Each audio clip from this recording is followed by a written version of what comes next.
حضرت امام نافع رحمۃ اللہ علیہ قرائے سبا کہتے ہیں، قرائے سبا قرآن پاک ہم جو پڑھتے ہیں وہ حضرت امام حفص کے طریقے پر پڑھتے ہیں۔ اس کے علاوہ اور 7 ملتیں ہیں، الگ الگ انداز سے قرآن پڑھا جاتا ہے۔ سب اللہ کے رسول صلی اللہ علیہ وسلم نے سکھایا ہے، اور اللہ نے خود بھی قرآن پاک میں بتایا ہے کہ قرآن 7 الگ الگ لہجوں میں انداز میں اترا ہے۔ تو ایک امام ہے امام نافع مدنی۔ امام نافع مدنی کا انتقال 90 سال سے اوپر میں ہوا۔ 90 سال سے اوپر کا آخری زمانہ شاید 4 سال 5 سال یا آخر کے 1 سال 2 سال وہ گھر میں رہ گئے۔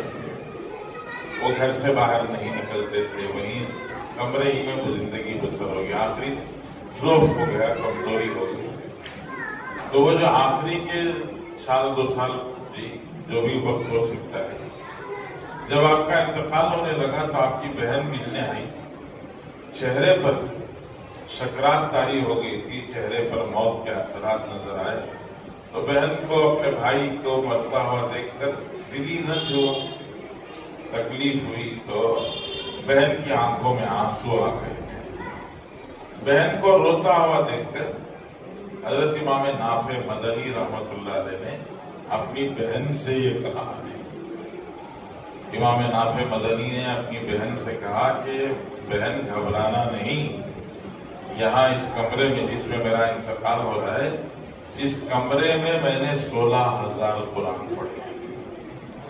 اس کمرے میں میں نے 16,000 قرآن پڑھے۔ اب آپ تصور کرو کہ کتنا عشق ہوگا، کتنی محبت ہوگی۔